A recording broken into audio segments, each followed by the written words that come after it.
can you introduce us to these two? Yeah, this is Emerson and Finley. They're a pair of wild conures, which means they came from wild flocks that live around the Bay Area here. And they both got injured in separate accidents and ended up getting rescued, taken into shelters, and then we took them to the vet when the shelters reached out to us. So that's Emerson on the left, and on the right, looking very cautious, is Finley. With some red. Finley's the one with some red. No, Emerson is the one okay. that has the red patch right above its beak, and then Finley on the right is the one that is mostly green with just teeny tiny little red sprinkles. Got it. Okay. Yeah.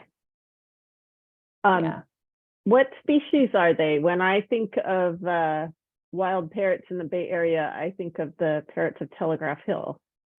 Yeah, and most people do. They're actually not from San Francisco. There are a couple of other flocks of wild conures that are living in the same general area. So in Palo Alto, there's a pretty small flock of more mitered conures, which, I'm sure there's lots of theories about where they originated from, but the locals all seem pretty confident that it was a local pet store at the time that a bunch of mitered conures escaped out of.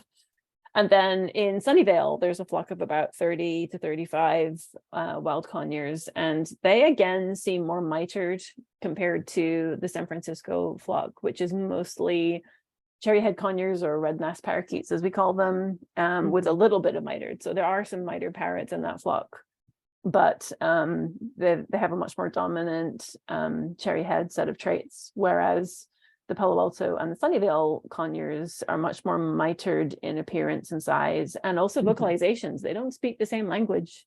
Their vocalizations are a bit more higher pitched. And I use the word harsh, which they sound different. And, even just one scream is enough to differentiate between them. The cherry head vocalizations sound a bit sort of flatter and cleaner to me, and the mitered ones sound a bit more rough around the edges. I don't know how else to describe it. We don't have the audio on here.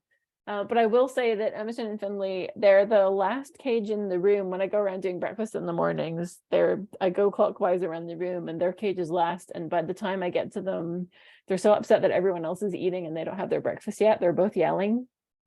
I should probably go the other way around because they're probably the loudest at that point.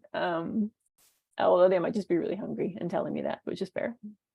You could just start some different places in the room and run a little experiment there. I could. Do we know if they are male or female? We don't. I call Emerson he and Finley she most of the time, but we have absolutely nothing to base that on at all. We don't do DNA sexting unless there's a medical reason. And with the wild parrots, we tend to find they don't have hormonal issues nearly as much as we see with captive birds that have been captive bred and hand fed. I'm not sure why that is, but it means that most of the time, we really don't know. And they don't seem to care. We have, in the past, there have been people who adopted pairs and did pay for DNA sexing and discovered that it turned out they were both female or both male. So it tends to be random, but there is an element of letting them choose. We can't just put two birds in a cage and expect we'll get along. We've had to do kind of matchmaking sessions to see which conures like who. I tried these two together once they were both living with me because they were both not from the San Francisco flock, and we know that they are really not into people. So they really needed a bird friend. And I figured that given that they have similar injuries and similar levels of mobility, and they're both more mitered than everyone else in my foster care, they're all from the San Francisco cherryhead flock. I figured it was worth a shot to put these two together, and they immediately liked each other and paired up and started preening each other and roosting on the same perch, and they were like two peas in a pod. But it was actually a problem. Emerson was over preening Finley, and Finley's chest feathers started getting a little thinned out. Oh no. So I had to separate them again for a short while and then reconfigure things so that the cage they're in now, this green one, is a bit bigger. And we sort of put a few more a few more toys in there, like chew toys using, coffee filters and Dixie cups and things, which are really easy to restock onto the toys for them. Emerson really likes chewing on those. So okay. with more space, better than your buddy. yeah, like, Finley's feathers are not a chew toy. So Yeah. with a bit more, refilling of those and a bit more space, it's worked out great. And they spent all day together. So would we recommend that they be adopted together? Do they need to be adopted together? Yeah, 100%. They should stay together. They really don't have any interest in people. You can see in this footage, they're really just eyeing me suspiciously from the back of their cage. I tend to let them be. I'm not trying to befriend them because I don't think they need or want that. They're the only wild parrots. I've got 12 from the San Francisco flock in my bird room, and then these guys, and they're the only birds here that won't take a treat from my fingers. They're interested in it, and they want, a piece of walnut or something is attractive to them, but they really want me to just drop it in the food dish and step back, and then they scoot down immediately and go and grab it. So, they watch my every move closely. They're always watching where my hands are and what's in my hands. And they prefer me to keep my distance. So they don't, they should stay together because they're each other's enrichment and company and a sense of security. And they're they do a lot more in this cage than just sit there staring out the bars cautiously. The presence of my phone recording them has kind of put them on edge in these videos. So well, and presumably you're standing right behind. I'm so right, it's like a double offense. Yes, I don't normally spend long periods of time staring intently at them, right up against their cage. So they're really looking at me like, what are you doing? This is not normal. Emerson really loves that swing you can see on the right. And I did try to get footage of him. He was hanging around on it and being a clown and kind of climbing right up on the top of it and swinging it around wildly, and is definitely one of his favorite things in there. But the moment I came over to take a video, the moment I got close with my phone, he immediately ran to the back of the cage to keep an eye on me. So you'll just have to take my word for it that he really likes that swing, because I can't get any footage of him. In fact, that's the swing. Oh, there, it's moving. It's still swinging. That was when he ran away. And then Finley came up to be with him to comfort him, and they sought refuge in each other because I'd come over with my big scary phone. So they have that really skinny look that they go all flat get when they're feeling nervous. They slip their feathers right down to their bodies. Their feather posture is very much communicating, caution, danger right now. And Emerson's giving me a lot of side eye.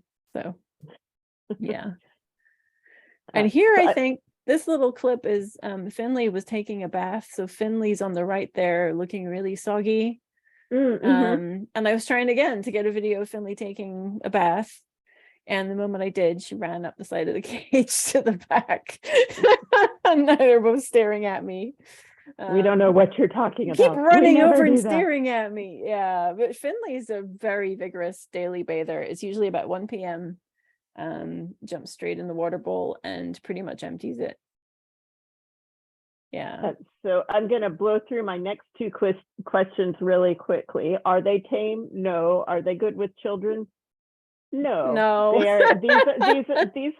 These are birds who like each other and have, they're all right with living with you. And I'll say in their favor that makes them very low maintenance. They're happy with each other and just restock their toys and, keep their food coming and give them a lot of space, and they'll be very happy. And I think, over time, as they get to know you, they would get, more comfortable with you approaching the cage. I'm not working with them. I'm not doing any routine with them. They're safe here, and the fact that they met each other through foster care here has been a great start. It's been a journey. They came in about a year apart. The only thing that I would highlight in terms of potential, maintenance and being a good home for them is that Emerson had a seizure, which was in March 2022. So they both had a big high impact trauma, physical trauma, like they smacked into a car or a building or something at high speed. So they have common injuries that Emerson came from the Palo Alto flock, Finley came from the Sunnyvale flock, but they had similar injuries that resulted in them ending up in care. They both had a shattered leg and wing from their injury and their impact, and recovered. But Emerson's head trauma was pretty severe, and our theory is that this was a latent thing. He had this big seizure where I found him at the bottom of the cage, and I actually thought I was going to lose him in my hands when I scooped him up, but he was still breathing, so I rushed to the vet right away.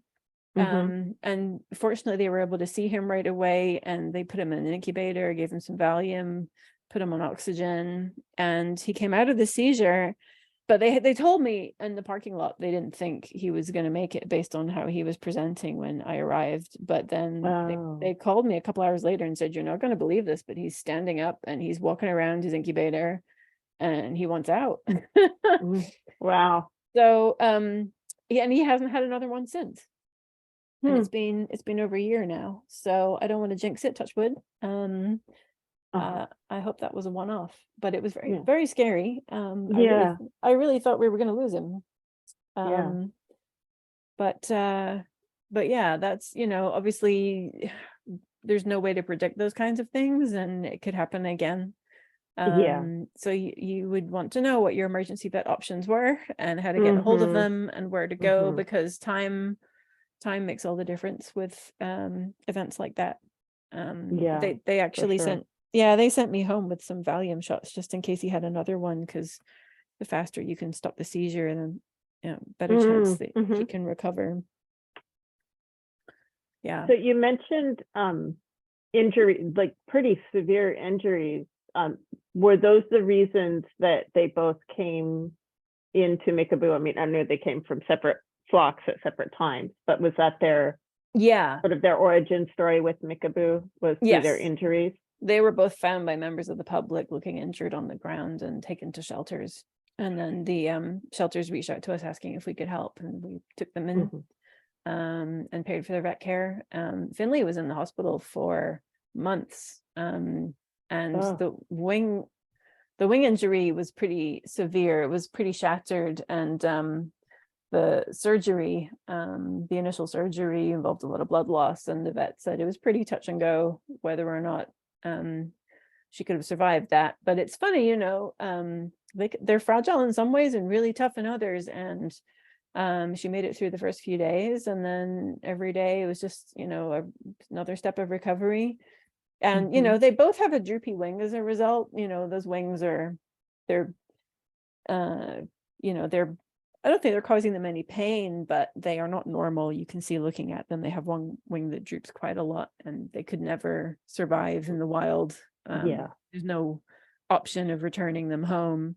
But they have a good quality of life. They don't need a particularly specially adapted cage. They can perch just fine. So they've got swings and wood perches and rope perches and a normal size cage, and they make use of it. Yeah, I mean, it's a pretty amazing success story for each of them. It's about the happy ending and now thriving. I'm so glad they found each other. We don't get a lot of birds from either of those flocks. They tend to be smaller enough, and in the city there are other dangers and risks to the birds in terms of the buildings and the bromethylin rat poison issue. We don't see that so much with Palo Alto and Sunnyvale.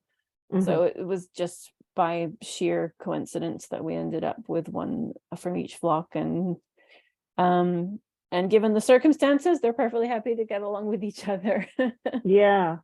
Very fortunate. It's really sweet to see them together. So I'm glad that they found each other, and they're doing really well given everything they've been through. Well, we are out of time, but are there any last things you'd like to tell us about Emerson and Finley? They should have annual vet checks because of their medical history. And Finley occasionally needs a beak trim. You can see her beak is a little misshapen. It's kind of flatter on the top. That relates to her original injury, and there's a sort of Mhm. little pointy bit sticking out halfway down. So it does benefit from a little bit of shaping, but it's not very frequent, and it's something that any avian vet could help you with. Right. Well, thank you, Sarah, for introducing us to Emerson and Finley. What a great way to end this virtual adoption fair.